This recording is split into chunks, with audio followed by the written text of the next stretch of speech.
Last night, I anchored the boat out in the bay in order to avoid the mosquitoes on the island. When I pulled up the anchor, it was covered with a bunch of muck, so I dropped the anchor again in the harbor once I was tied up at the dock. And when I lifted it back out, the muck was gone, but I had retrieved this from the bottom of the harbor. It's actually a lady's bathing suit. It's gray and covered with muck, so it's been down there for quite a long time. There just has to be an interesting story about it, how it got to the bottom of the harbor. I like to think that a couple was there all alone on the island and decided to go skinny dipping, and that somehow the bathing suit was lost. I suppose it's also possible that it was hung up on the railing of a boat and fell off the railing and got lost in the harbor that way. But however it wound up in the harbor, I did my part to clean things up.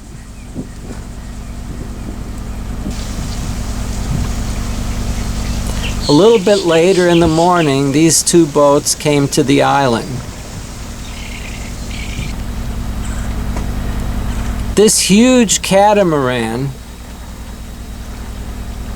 a Lagoon 440, a 40-foot catamaran, spent the night at the island.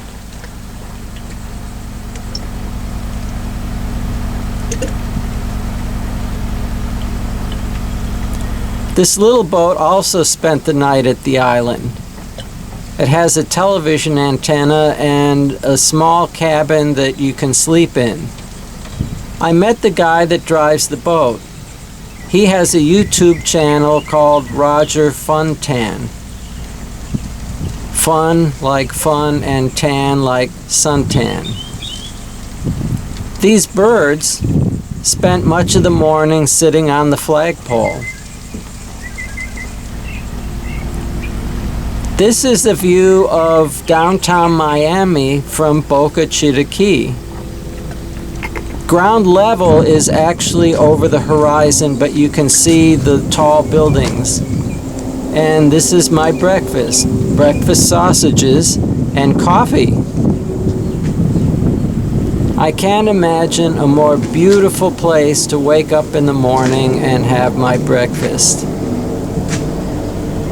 This is the nicest island in Biscayne National Park.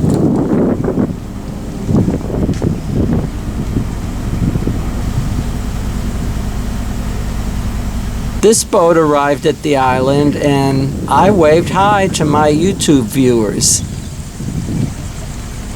These people arrived at the island, tied up their boat, and then went to the beach.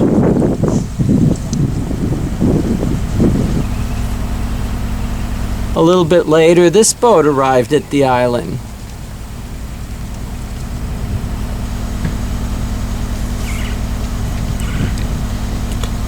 After that, Roger woke up and started his day.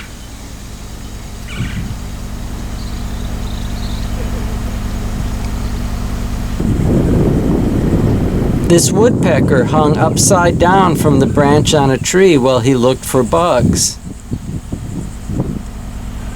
After that, he looked for bugs elsewhere on the same tree.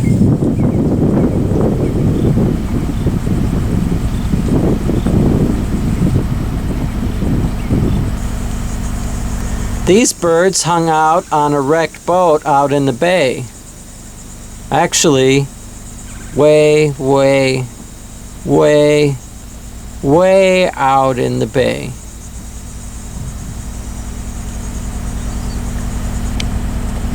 This adorable little bird spent a few minutes on my boat.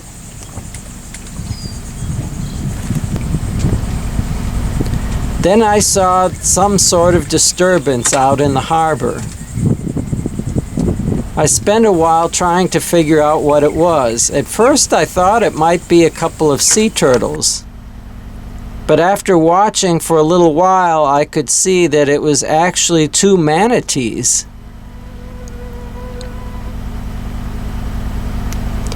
These creatures are the origin of the mermaid stories. Although I think you have to be at sea for quite a while before imagining them to be a mermaid. This lady on the giant catamaran tried to make a phone call. And then this boat arrived at the island. These guys went fishing out in the bay in a very, very shallow spot and pushed their boat around with a great big long pole.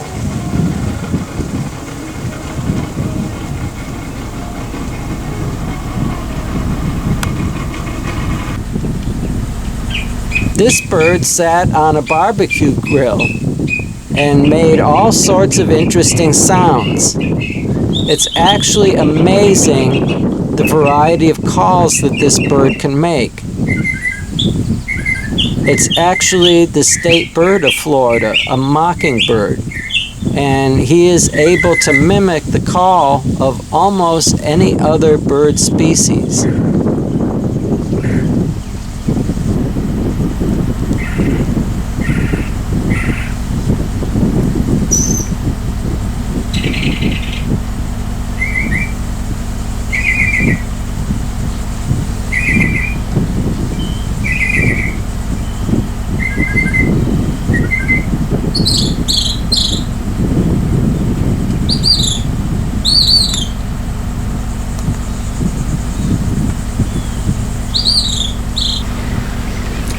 Then this boat arrived at the island, and I took a nap.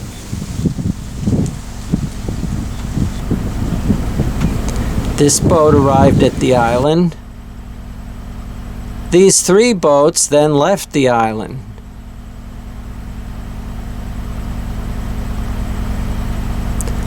I ate some grapes,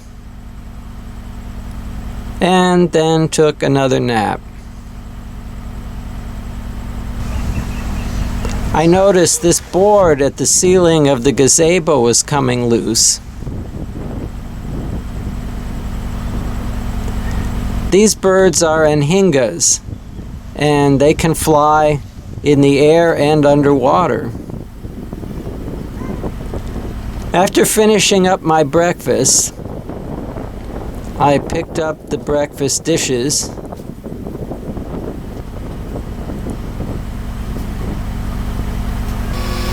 and then wash them using very little water.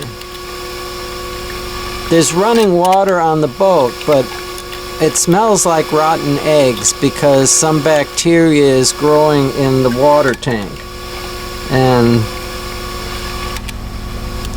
I'm using bottled water very sparingly to wash my dishes. Then I cooked some mashed potatoes.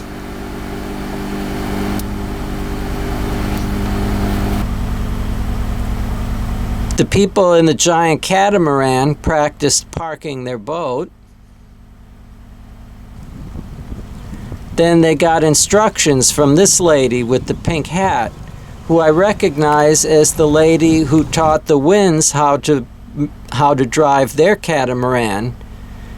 The Winds have a channel called Gone with the Winds. It's one of the more interesting channels on YouTube.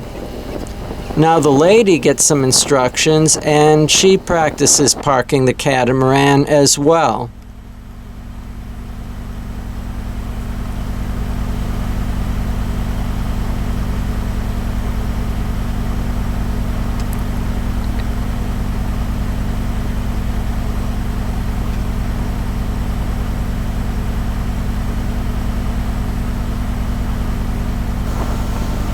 A big pontoon boat comes to the island twice a day. It brings tourists out to the island who don't have boats of their own.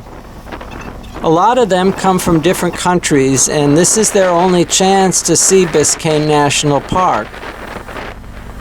When the pontoon boat is here, they usually unlock the lighthouse and everybody can go up to the top and see some spectacular views from up there.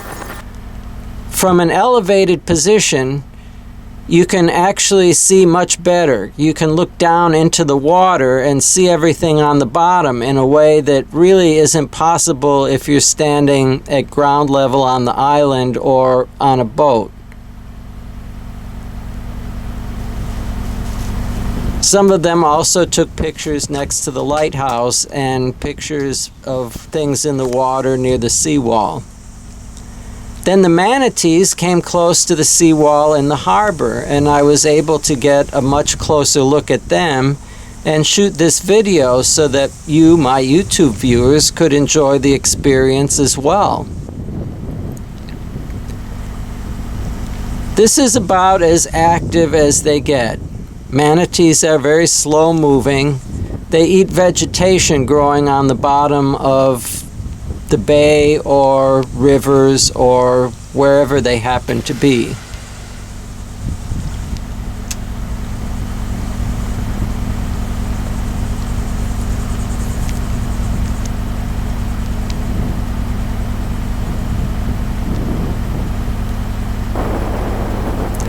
Then this little boat left the island.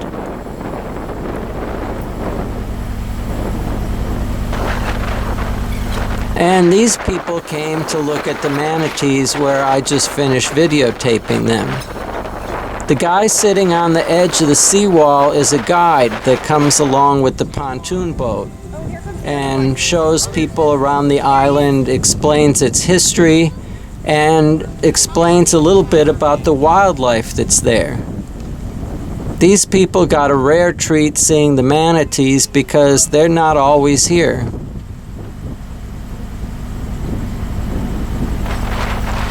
And then the pontoon boat was about to leave. Normally it would just leave the island at this point. But Captain John does some amazingly skilled piloting to bring the pontoon boat over where his guests can get a closer look at the manatees that some of them had just been watching from the seawall.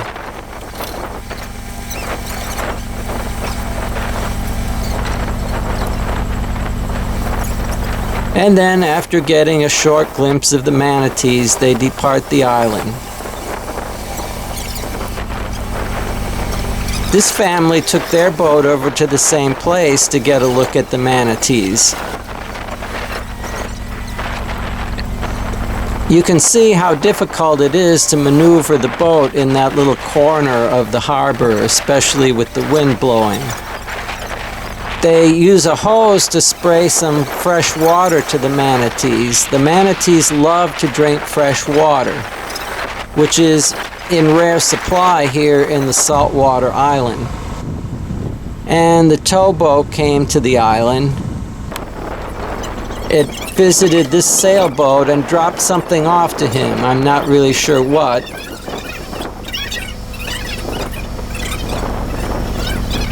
And then it left without towing him away. Then him and his wife went to the beach.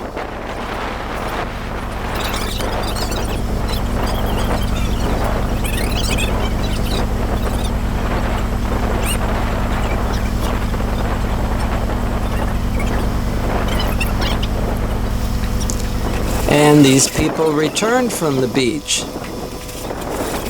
After putting their stuff aboard their boat, they set up a little umbrella. I've seen a lot of people have umbrellas like this on their boats. And I ate my dinner. What was left of a T-bone steak that I had eaten over the past 3 days. The people with the umbrella got to pet a manatee.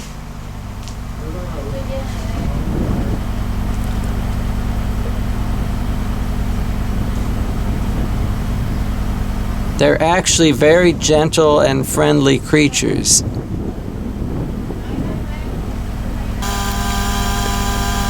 Then I cleaned up the dinner dishes using very little bottled water. I've gotten used to washing dishes this way and can actually clean my dishes using only a few ounces of water.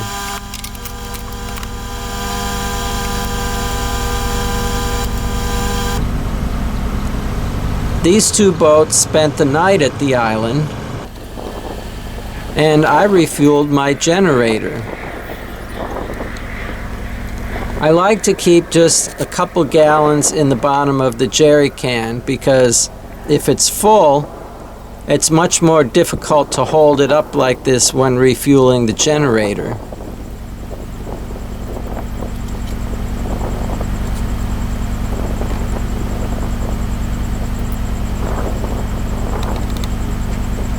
After refueling the generator, I restart it and plug it back into the electrical system on the boat.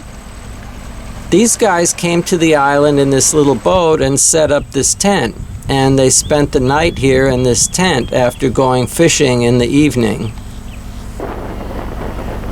This boat arrived at the island late in the day, just as the sun was about to set.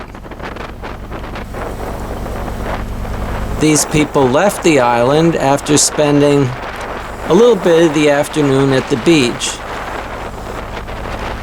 They're leaving late in the day, but with plenty of time to get home before the sun sets.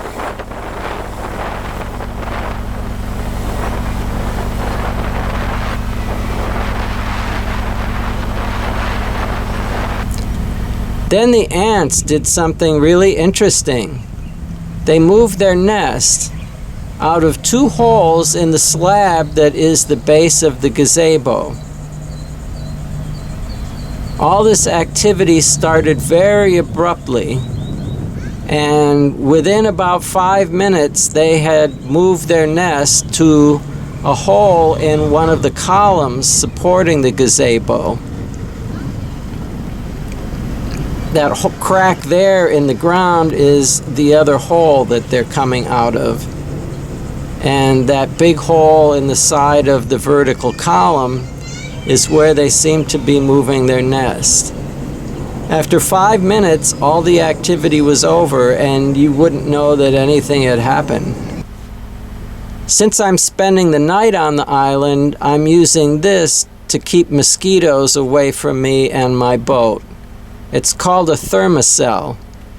It uses these blue mosquito repelling mats, which the thermocell unit heats up to release some sort of vapor that repels the mosquitoes. The mat slides into a slot in the top of the thermocell, and that metal plate below it is heated to release the vapor. It uses this fuel, isobutane and propane mix. It's not regular propane, but it's available at a lot of places where you can get camping supplies. It fuels small camping stoves, lanterns, and things like that. You turn it on with this valve here, and then start it by clicking that thing there that uses a piezoelectric cell to make a spark that ignites a little tiny flame inside the thermocell. If you look in this little hole here, you can see a blue flame that heats that metal plate that heats the mat. I'm keeping it just outside of my boat, just outside the hatch where the vent fan is. And towards the end of the day, this anhinga dries his wings.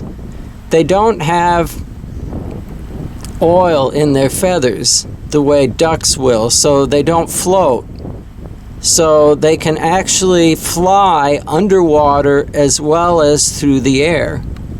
And they make their living catching little fish under the water.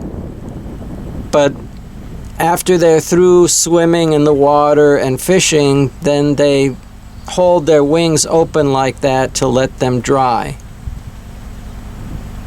And here is a nice view of the lighthouse and the cannon as the sun is setting.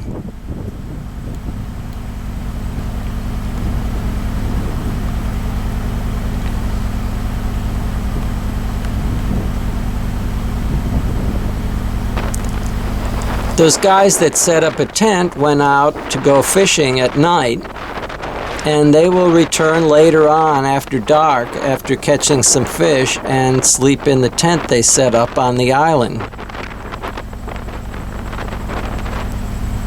Just after sunset, most of the birds fly back to wherever they're going to roost for the night before it gets too dark for them to see where they're going.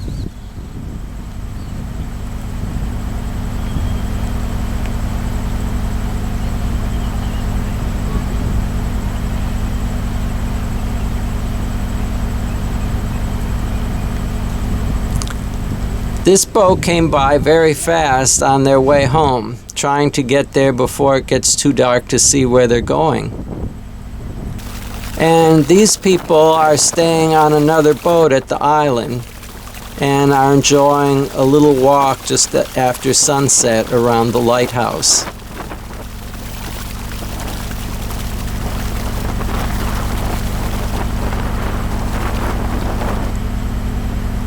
Shortly after sunset, the moon rose. It's a full moon and will provide a lot of light during the night.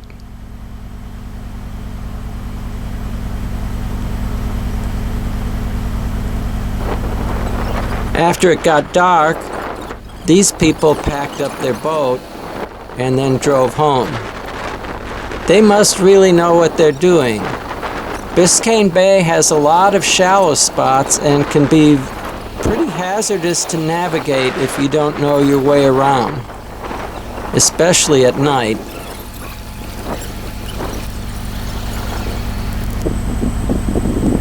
This is a view of the flagpole using the incredible Sony A7S, a camera designed to operate by moonlight and at times starlight. You can actually see the stars, and something that the human eye can't really see. A faint blue color in the sky at night, which to my eyes is completely black. Here are the lights of Miami on the horizon. And as I pan away from the city lights, I can slowly open the aperture on the camera and reveal the landscape illuminated by moonlight. The lens I'm using on the A7S is made by a Chinese company called Zhongyi. It has an aperture of f/0.95, which is unusually large, so it can gather a lot more light than most camera lenses. Here again is blue sky with stars, something the human eye can't really see by itself. Only with the sensitivity cranked way up and the large aperture lens can you see the blue in the sky.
And that's just it for Tuesday, July 16th, 2019 at Boca Chita Key in Biscayne National Park.